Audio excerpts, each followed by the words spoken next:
आज हमें धरना हटाने के लिए पुलिस ने नोटिस दिया है कि आप धरना हटा लो, नहीं तो कार्रवाई करेंगे। कार्रवाई की तो मैं अन्न के साथ जल का भी त्याग कर दूंगा। अब यहां से पीड़ितों के लिए 50 लाख रुपए लेकर ही उठूंगा। अगर मुझे जेल डालो या हॉस्पिटल में डालो, अनशन मांगे माने जाने तक चलता रहेगा। आने वाले 2 अक्टूबर को गांधी जयंती पर मेरा अनशन को 21 दिन हो जाएंगे। उस दिन सभी एसडीएम कार्यालयों पर धरना दिया जाएगा। ऐसा नरेश मीणा जी 6 दिन से सत्याग्रह पर बैठे हैं और पीड़ित परिवारों के मुआवजे के लिए मांग कर रहे हैं। आज इनका मौन सत्याग्रह है और आप पूछ सकते हो। सरकार हटाना क्यों चाहती है पीड़ितों को?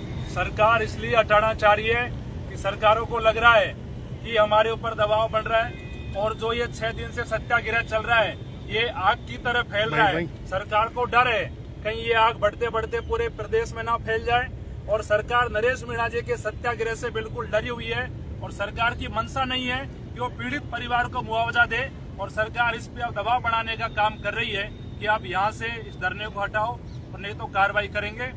नरेश जी ने कह दिया है कि कार्रवाई के लिए तैयार है, लेकिन धरना नहीं हटेगा। चाहे अस्पताल भेजो, चाहे जेल भेजो और आखिरी सांस तक ये लड़ रहे हैं। और 2 अक्टूबर को जब 21 दिन होंगे तो एसडीएम कार्यालय पर धरना भी रहेगा और संघर्ष जारी है। और सवालों बताओ जी, कहा जा रहा है कि आपने यहाँ पर बिना परमिशन के हनुमान बेनीवाल जी के साथ में हम बैठे रहे। जब तो नहीं आए कमिश्नर साहब परमिशन के लिए, जब भी तो हम बैठे थे। और शहीद स्मारक पर अनिश्चितकालीन धरनों के लिए कब परमिशन देती है पुलिस, बताओ मेरे को। आज तक परमिशन नहीं देती।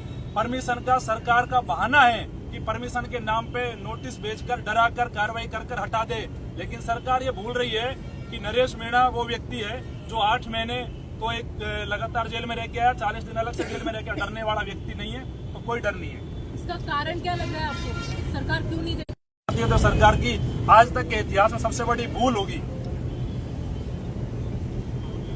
और कोई सवाल हो बताओ। एक बात मैं कहना चाहता हूँ कि आप सब गवाह हैं, आप तो मीडिया से हैं। आपने देखा कि लगातार अनगिनत दिनों तक यहाँ पे लगातार धरने चलते हैं और कोई परमिशन की बात कभी नहीं उठती है।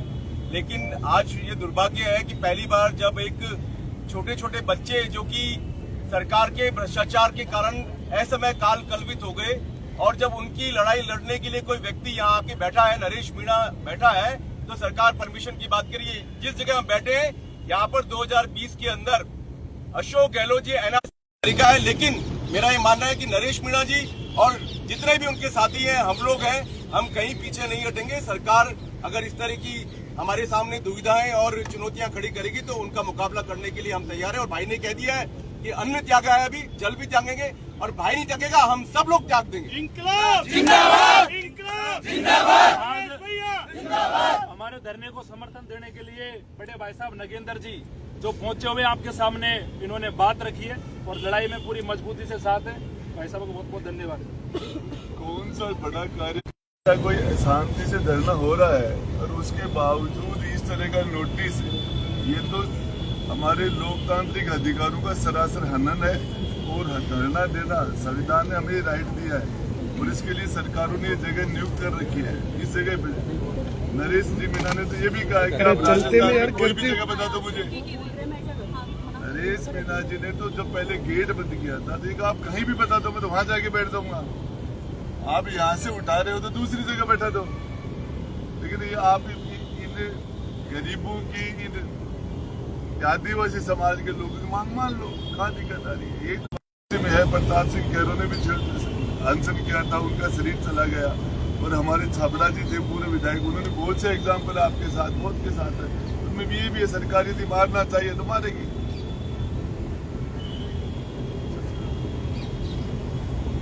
झालावाड़ पीपलोदी हादसे में मृतक और घायल बच्चों के परिजनों की आर्थिक सहायता के लिए कल जो अकाउंट नंबर डाले थे वो बचत खाता होने के कारण से तुरंत बंद हो गया था, यूपीआई आईडी ब्लॉक हो गई है। आज नया खाता खुलवाया। जो भी साथी उन मासूम बच्चों के परिजनों की आर्थिक मदद करना चाहते हैं वो निम्न प्रकार से कर सकते हैं। अकाउंट नंबर गोकुल नारायण मीना और अकाउंट नंबर सारी डिटेल यहाँ है। मैं चाहूंगा कि मीडिया के साथी भी इस अकाउंट नंबर को तमाम लोगों तक पहुंचाने का काम करें। जो भी पीड़ित परिवार है उनको मदद मिल सके, क्योंकि सरकार तो बेशर्म हो चुकी है, लेकिन राजस्थान की जनता अगर चाहेगी तो 50 लाख की हम मांग कर रहे हैं। मेरे को लगता है कि 24 घंटे में 50 लाख का डोनेशन हम आराम से इकट्ठा कर सकते हैं। तो इसमें आप सबका सहयोग रहेगा तो जल्दी मांग पूरी होगी। अभी तक कितनी राशि इकट्ठी? अभी हमने गिनती नहीं की है, लेकिन हम नरेश मीना को इस धरोहर को, हमारे इस आदमी को, इस लड़ाके को हम दुनिया से नहीं जाने देंगे। सरकार यदि नहीं करेगी हम आगे इसके लिए हमारे समाज के पंच पटेल हैं, वो लोग हैं, और इस राशि 50 लाख रुपए के लिए नरेश मीना को हम मरने नहीं देंगे। हम भी हमारे लेवल पर, लेकिन सरकार जबरदस्ती नहीं कर सकती। एक और बात सामने आ रही है, जब यहाँ पर सारे लोग इकट्ठे हुए थे नरेश मीना के समर्थन में, उसने गाना भी बड़ा चला था कि नेपाल जैसी स्थिति कर देंगे हम यहाँ पर। आपकी तरफ से ऐसा दावा किया जा रहा है कि पीड़ित परिवारों को सरकार ने सिर्फ बकरी दी, लेकिन सरकार ने ऑफिशियल नोटिफिकेशन जारी करके कहा है कि पीड़ित परिवारोरों को 12-12 लाख रुपए जो भाई आपको एक नहीं दो, आपको 50। साथ ही उन्होंने ये भी कहा है कि संविदा पर नौकरी भी दी गई है प्रत्येक पीड़ित परिवार को, और उन्होंने 1.5 करोड़ सरकार के स्कूल के नवनिर्माण के लिए दिए हैं और टोटल 1 करोड़ 85 लाख रुपए दिए हैं। तो आप क्या कहेंगे? मेरे भाई मैं आपको मैं तो घर से देता, और पैसे हमने तो गधे को भी 60,000 रुपए दिलाए हैं। और सरकारों के अंदर ये जो कंपनसेशन है, जो किसी की मदद करने की बात है, ये तो दुनिया भर का एग्जाम्पल है। 50-50 लाख लोगों को भी रुपए दिए गए हैं। इससे ज्यादा 10, 20, 25 लाख रुपए हम हमारे झुंझुनू में, शेखावाटी में जब करते हैं एजुकेशन, तो 5 लाख रुपए तो कोई भी बिजली से सोर्स से खत्म हो जाता है, उसको 5 लाख रुपए मिलते हैं एक्सीडेंट का। तो ये तो सारा प्रोसीजर है, उसमें सरकार कर दिया। आप करो, सरकार ने वो कर दिया। बात बकरी वो नहीं है, बकरी हमारी औकात दिखाने के लिए दी गई है कि तुम्हारी औकात ये है। उसमें यह है कि बकरी सरकार की तरफ से दी गई। ये वीडियो सामने आया है जिसमें बताया कि स्थानीय लोगों द्वारा बकरियां। मैं आपको अखबार में ये भी दिला दूंगा, कलेक्टर ने इशू की थी वो बकरियां। दूसरी बात, करोड़ रुपए भी दिए, प्लेन क्रेश जो हो गया उसके अंदर तो मृतकों को 1-1 करोड़ रुपए भी दिए हैं। सरकार ने वो भी सरकार ने तो किया है। दिला दो आप, 50 दिला दो। सरकार ने करोड़ पहले आपकी मांग 1-1 करोड़ की थी, फिर 50 लाख में कैसे आ गए आप? अब इस मामले के अंदर जो आप बता रहे हो कि ये सरकार ने कर दिया, ये काट लेना, ये कम कर देंगे आपके जो आपने मदद की है वो कम कर देना। कल्याण को 50 लाख रुपए दिए थे, कल्याण के मामले में 2 सरकारी नौकरी दी थी, यहाँ 50 लाख जयपुर में भी दिए है। और इसके लिए मैं भी आपको बता दूंगा, और भी 20-25-50 एग्जाम्पल हम आपको और दे देंगे, जिनके अंदर ये सरकार की तरफ से ऐसा भी दावा किया जा रहा है कि जो पीड़ित परिवार थे उन्होंने शांति से राशि स्वीकार कर ली थी, लेकिन बाद में अब आप और तो स्वीकार कर लेंगे। अच्छा नहीं, अब ये यहाँ ये भी कर पीड़ित परिवार यहाँ बैठा है ना। आपने पीड़ित परिवार को, तो पीड़ित परिवार यहाँ से क्यों आया? आपने जब ये सारा कर दिया तो पीड़ित परिवार को झालावाड़ से यहाँ क्यों आना पड़ा? रोक लेते। पूर्व मुख्यमंत्री जी वसुंधरा जी का क्षेत्र था, बोले बाहर के आदमी नहीं आएंगे हमारे यहाँ, ये हमारा झालावाड़ का परिवार है। तो फिर वो परिवार यहाँ क्यों आया राजधानी में? कैबिनेट मंत्री किरोड़ीलाल मीणा ने और निर्मल चौधरी ने भी अपनी स्वयं की राशि दी है उनके लिए 1-1 लाख रुपए। क्या आप भी ऐसा देने की कोई मंशा रखते हैं? मैं मेरी 1 महीने की पेंशन देता हूँ। इंकलाब जिंदाबाद। हमें अप्रिशिएट करते हैं। कह रहा हूँ मैं आपको। मैं तो कहूँगा पीड़ित परिवारों को, आपको भी पूरे मीडिया जगत को भी मदद करनी चाहिए। मैं मेरी 1 महीने की पेंशन जो मुझे मिलती है, उन्होंने कितने दिन की दी है? उन्होंने 1-1 लाख रुपए दिए। मैं किरोड़ीलाल जी अपने 1 महीने की देता हूँ, बाकी के लोग देते हो। जब भी कोई पीड़ित होता तो हम देते थे। पहले मुझे तनख्वाह तो मिलती नहीं है, पेंशन मिलती है, मैं 1 महीने की पेंशन देता हूँ। अभी हम वहाँ एसपी साहब के पास गए थे, उन्होंने कहा कि वही परमिशन नहीं मिलेगी थोड़े, और मुकदमे भी दर्ज करेंगे और यहाँ से अरे वो बेनीवाल जी ने भी हवाला दिया, वो नोटिस दिया है सर, अभी जस्ट मिल गया है। अरे एसपी साहब साउथ है ना, राजसी, वो जो किया है वो तो नोटिस आई गया ना, वो तो आएगा, अभी जस्ट मिल गया है। सरकार जबरदस्ती करेगी, सरकार करेगी जबरदस्ती। जेल में भी तो डाला है, 2 बार डाला है, जबरदस्ती यहाँ से उठाएंगे। सरकार तो सरकार है, लेकिन ये एक जेल में भी अनशन करेंगे। भगत सिंह जी जेल में क्या था, जेल में कर देंगे, बाहर कर देंगे, समर्थक कर देंगे, कैसे लोग। और आपके पास वो भी बता दो, झालावाड़ में उन्होंने कोई मदद की है, पता नहीं वो झालावाड़ वालों ने की है, राजस्थान सरकार वालों ने की है। कोई भी खिलाड़ी ओलंपिक का मेडल लेके आता, दिल्ली वाले भी उसको देते हैं, राजस्थान उनकी स्टेट की सरकारें भी देती है, तो वहाँ वाले भी कर दो, यहाँ वाले भी कर दो, कहाँ दिक्कत आ रही है? ये दोनों ही तरफ से किया गया है, राजस्थान पता नहीं मुझे कहाँ से, लेकिन है ना जो अमाउंट, मेरे भाई आपको बताऊं, जो अमाउंट है ना, सांप दंश से कोई चला जाता है उसको 5 लाख रुपए मिलते हैं, बिजली से कोई चिपक जाता है करंट से उसको 5 लाख रुपए मिलते हैं, किसी में 10 लाख। ये तो सरकारों के फैसले हैं। एक्सीडेंट के अंदर सरकार देती है, हर चीज के अंदर देती है। मुख्यमंत्री चिरंजीवी के अंदर पैसे मिलते हैं, दूसरे पैसे मिलते हैं, ये तो 50 मामले में बता दूंगा। अब कौन से मध्य विधि मुझे तो पता नहीं, लेकिन वैसा ही कुछ हुआ होगा। लेकिन स्पेशल केस है ये, जिसके अंदर एक आदिवासी समाज के स्कूल, सरकारी स्कूल में बच्चे दबके बड़ा दिल दिखाई कर दो, चले जाएंगे आराम से, क्यों गैंसरी की बातें क्यों करते हो? आज तो मोदी जी का जन्मदिन है, आज तो कम से कम दिल दिखाना चाहिए। मुख्यमंत्री जी चाय पा रहे हैं, वो भी ये तो वो भी नहीं पिएंगे। आप ये देखिए कि मतलब मोदी जी पूरे राष्ट्रीय स्तर पे छात्रों के साथ संवाद करते हैं। हमारे स्कूल के छात्रों का मनोबल बढ़ाने के लिए वो संवाद करते हैं, लेकिन क्या उनको पता है कि उनकी इस व्यवस्था में, उनकी सरकारी स्कूल के अंदर असमय काल कल्पित बच्चे हो जाते हैं, उनके माँ बाप जो है बिना बच्चों के हो जाते हैं, तो क्या उनका कोई कर्तव्य बनता है? क्या सिर्फ उनका यही कर्तव्य है कि मुझे सिर्फ बच्चों से बात करनी है और एक उनका मनोबल बनाना है? क्या वो जिम्मेदारी लेने को तैयार है कि भी उनके रहते हुए आज आजादी के 70 साल के बाद जब हम चंद्रमा पे जाने की बात कर रहे हैं, मंगल पे जाने की बात कर रहे हैं, और वहां पर हम करोड़ों अरबों खरबों रुपए खर्च कर रहे हैं, और वहां एक स्कूल के अंदर उनके भ्रष्टाचार के कारण, उनकी लापरवाही के कारण बच्चे असमय काल कल्पित हो जाते हैं। मैं कह रहा हूं उन बच्चों को तो शहीद का दर्जा देना चाहिए जो आपके भ्रष्टाचार के कारण शहीद हो गए। लेकिन सरकार अपने गिरेबान में झांकने की बजाय जो व्यक्ति उनके लिए लड़ रहा है, उनके लिए संघर्ष कर रहा है, उसको जेल के अंदर बंद करने पर तुली हुई है। ये लोकतंत्र की जो तानाशाही जो है, लोकतंत्र के नाम पे जो तानाशाही चल रही है, उसकी पराकाष्ठा हो चुकी है। सबसे पहले तो नरेश जी की तरफ से मोदी जी को जन्मदिन की शुभकामना देता हूँ, उनकी लंबी उम्र की कामना है।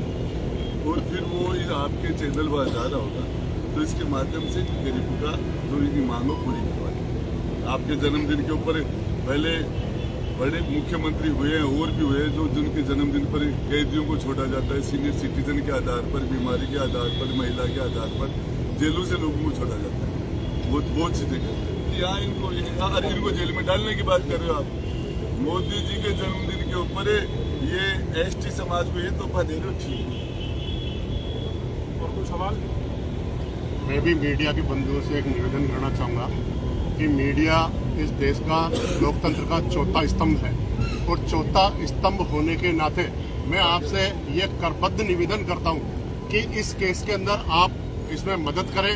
आप अच्छी तरह से जानते हैं कि आज वर्तमान समय में सरकारी स्कूलों के अंदर ज्यादातर शेड्यूल कास्ट, शेड्यूल ट्राइब और इस देश के हर समाज के अंतिम पंक्ति में बैठे हुए व्यक्ति, आदिवासी, गरीब लोग पढ़ते हैं, और सिस्टम की लापरवाही के कारण जो बच्चे मरे हैं वो सिस्टम की लापरवाही के कारण उनकी अकाल मृत्यु हुई है। और हमारे भाई नरेश जी की यही मांग है और हम सबकी यही मांग है कि राजस्थान अकाल मृत्यु अब तक जिनकी हुई है उनमें सबसे ज्यादा जिनको मुआवजा दिया गया है वो मुआवजा इनको भी दिया जाए। जिस तरह से कि कन्हैया लाल जी की मृत्यु में अकाल मृत्यु हुई थी, उनको 50 लाख रुपए दिए गए और संबल प्रदान करने के लिए उनके दोनों बच्चों को सरकारी नौकरी दी गई। दूसरा उदाहरण मैं यहाँ पर रामगंज का भी आपको बताना चाहूंगा कि कुछ समय पहले आप सब मीडिया बंधुओं को पता है कि वहाँ पर हुई दुर्घटना के अंदर और घटना के अंदर वहाँ पर 50 लाख रुपए दिए गए थे और संबल प्रदान करने के लिए सरस दूध की डेयरी प्रदान की गई थी।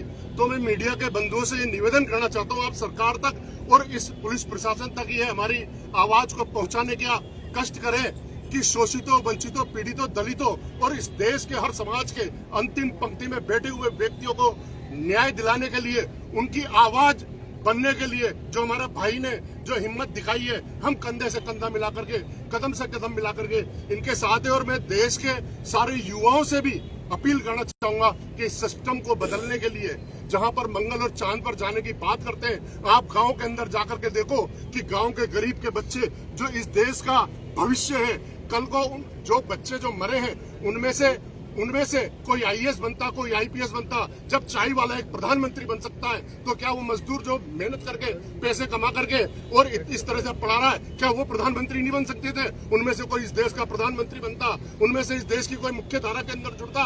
क्या वो दलित है या एससी, एसटी, ओबीसी और इस समाज के अंतिम पंक्ति में बैठे हुए व्यक्तियों के बच्चे हैं, तो उनसे क्या हम कुटाराघात करेंगे? उनको क्या हम न्याय संगत उनके साथ में हम न्याय नहीं करेंगे? पूर्व में ऐसे उदाहरण हैं जिनकी अकाल मृत्यु हुई है, 50 लाख रुपए हमने उनको दिए, उनके घर परिवार को चलाने के लिए उनको नौकरियां दी है, किसी को हमने सरस दूध की डेयरी दी गई है। यहाँ पर एक मानसिकता दर्शाते हुए बकरियां चराने के लिए दिए। मैं आपको यह बताना चाहूंगा, मैं वहां पर 3 दिन में उन बच्चों के 3 दिन में गया था। ये परिवार यहाँ पर बैठा हुआ है, मेरे खुद के वहां पर आंसू आ गए। अभी भी ये रुवालियां मेरी खड़ी हो गई है उस घटना को, उस दृश्य को देख करके। वो जो माँ बाप थे जिसके 2 बच्चे थे, आप यहाँ पर परिवार नियोजन का हमारे 2 का पूरा वो परिवार था, जो एक बेटा था एक बेटी थी, दोनों अकाल मृत्यु मर गए। उनके पिताजी छोटू लाल जी रो करके बता रहे थे कि एक बच्चा मेरे इधर सोता था, एक बच्चा मेरे इधर सोता था। जब पैसे मांगते 10 रुपए रोज गेहूं बेच करके उसको दिया करता था। किस तरह से वो लोग पढ़ा रहे थे, किस तरह से वो इस देश की मुख्य धारा में जोड़ने का प्रयत्न कर रहे थे। और अगर गरीबों की और शोषितों की, वंचितों की, पीड़ितों की, इस देश के गरीबों की आवाज उठाने का दंड अगर सरकार जेल देती है, तो इस देश के युवा, ये भाई नरेश के साथी, सब भाई नरेश के साथ में जेल जाने को भी तैयार है। नरेश पीड़ा जिंदाबाद।